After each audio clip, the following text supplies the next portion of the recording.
What I'm saying might be reckless, but I meant it when I said it,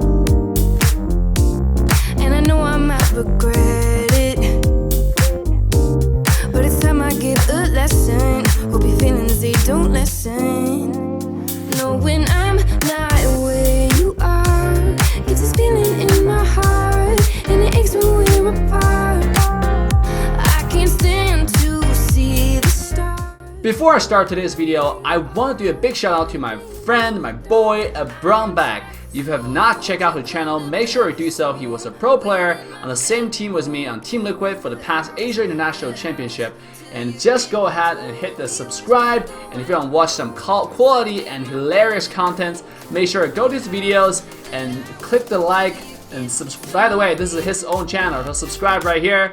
And then click on the like, which I already did. And then come to the comment section and leave a comment.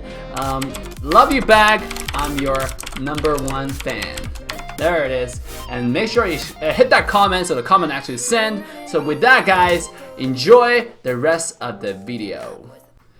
Yo guys, welcome back to Team Assassination. How's about doing today? And welcome to another Reno Valor video featuring Zill. This assassin has been one of the top pick and ban hero in the EU meta, European meta.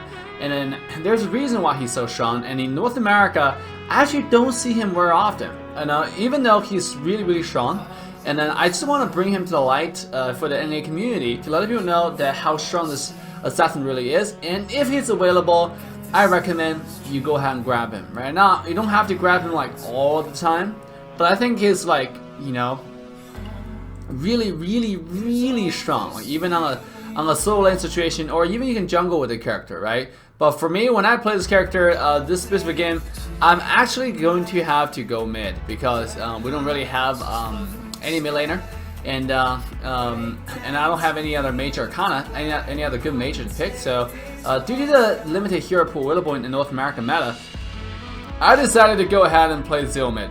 Now, this hero is pretty versatile. It's better if you play it's better if you play Zill on the bottom side, right?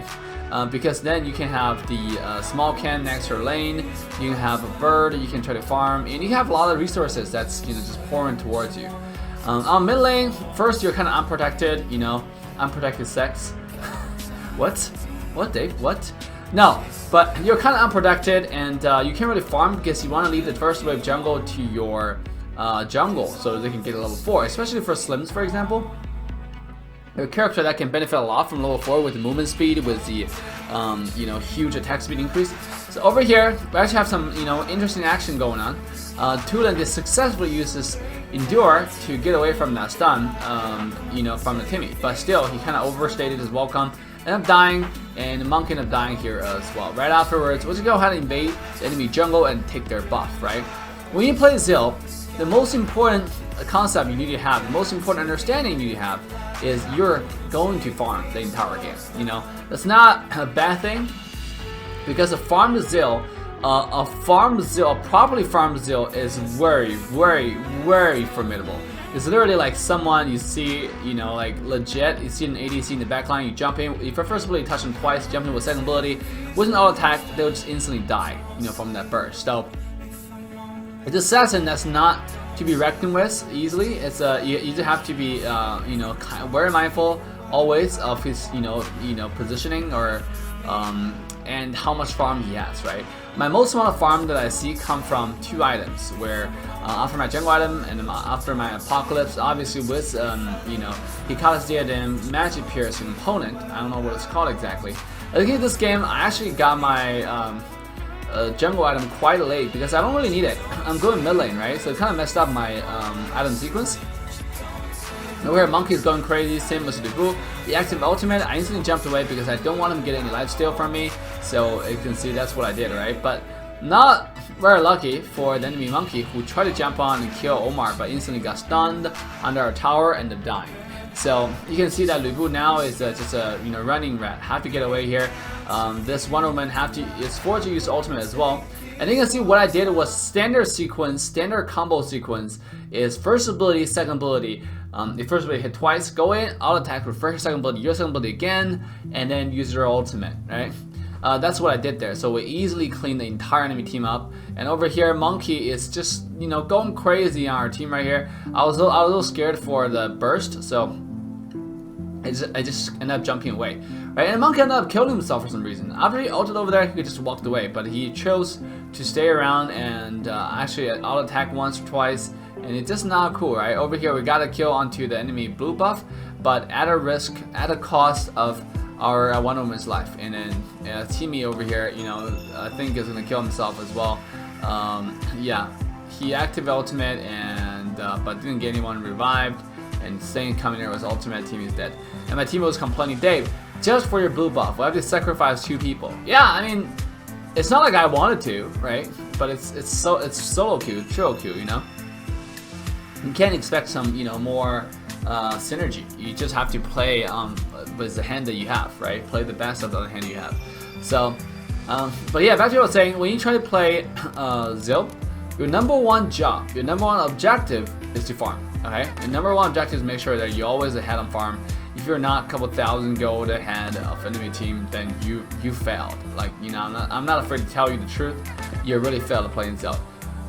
Because Zill doesn't really offer any quality control. If you're behind on this character, you're legit useless. Like one of the most useless hero in the game. Like, what are you gonna do jumping in? Like nothing, right? You're not gonna accomplish anything. You can't provide anything for your team. You don't have any value. So this is a very sad situation, right? But if you're ahead on Zill, then your value become irreplaceable. Like the amount of damage and the mobility, like not only damage, right? Because after damage you can get away, where not too many people can do that. So not only the damage. So this hero, the late game, what it can offer is absolutely insane. You know, early to mid game, even mid game, but not early game. Definitely not early game. You're not ready early game yet. So over here, when I try to invade our blue buff again, we see Tulin coming in though this time yet again. And Tulin gonna jump in here. I came in with my first ability, we did not get it, but I got it. But at what cost, right? Tulin got hooked back by our one woman. We instantly got a kill over there. So we're gonna come back to mid lane and go back to a regular farm. Again, farm. Now let's talk about how to counter Zill. How to counter Zill is actually pretty darn simple. You just want to make sure your backline is not, you know, standing alone.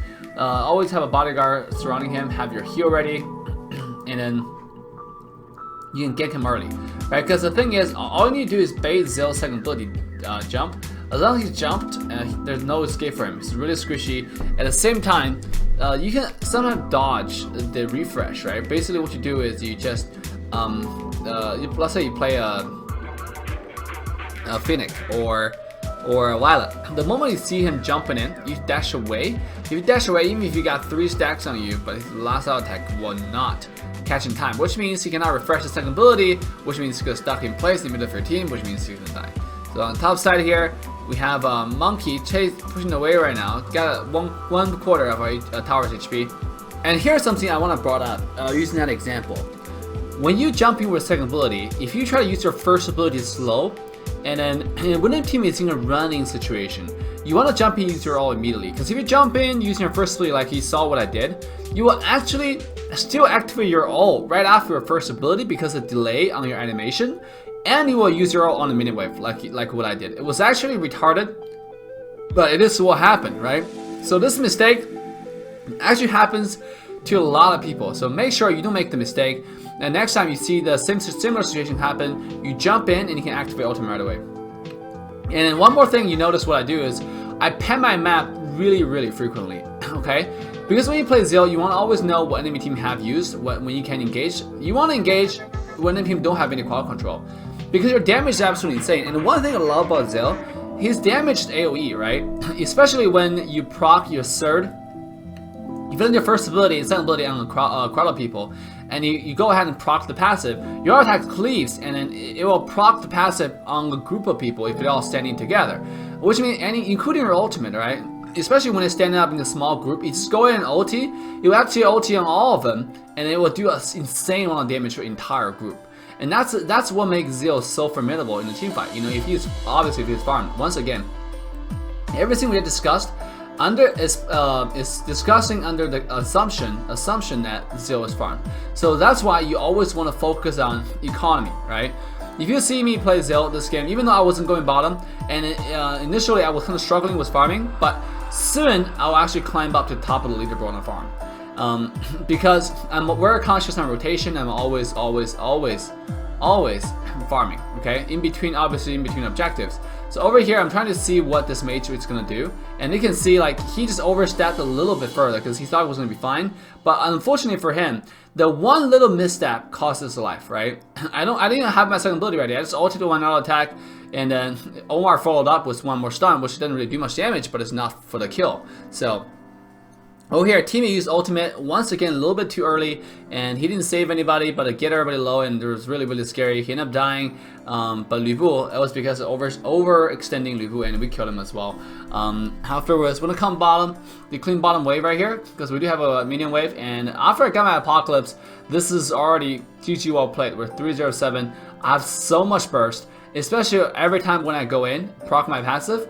That actually goes in the third auto attack. The auto attack after the 3 stacks, it actually goes in with the damage it offers from your Apocalypse and your jungle item, right? Mage jungle item, where every time you use ability, the damage stacks. They all stacks, guys, which means like every 2 seconds, if you are able to proc that, like your jungle item and your Apocalypse, as well as your passive, it's gonna do insane amount of damage. That's why, like, you know, in late game, your first second ability land on a enemy backline, if you're farmed with 4 or 5 items, they're gonna be one-shotted. No matter what, they're going to be one-shotted unless they just go full magic resist, like you see most of the time people do when they go against Zill. They will go actually full magic resist, right? So over here you can see we took down the dragon, the Dark Slayer really fast, and now I have Dark Slayer buff, and now it's a challenge for us. Now it's a test of how well you organize the wave together, right? One concept I always talk about is having 3 waves going to the tower at the same time. It works well in other MOBAs, and it also works well in Arena of Valor, and it's essential for Arena of Valor actually, because this game is all about you know, grouping up and then team fighting, rotating as a team. So if you're not rotating as a team, for example, and especially when you're pushing towers, if you don't have that advantage, you're gonna lose. You can't really push towers. You're just gonna push the wave in and give an enemy team free farm. So obviously here they can't really do anything else. We just got an easy game, finish the game up, right? Because we do see enemy team, one person split pushing, so you can't really defend with Dark Slayer buff. You never want to split push when enemy team have Dark Slayer buff. Try to push to the 5. All right. So with that, guys, leave a comment down below in the comment section of what do you think about Zill? Does this kind of like talk guide walkthrough helps you? Is there anything else you need with Zill? Right. I'm also gonna attach the build on Arcana in Zill in this video as well. So definitely leave a comment down below. Definitely do not forget to hit the like and subscribe and turn the notification bell on to get daily update information from Team Assassination. With that, I'm Dave signing off. See you guys next time. Bye now.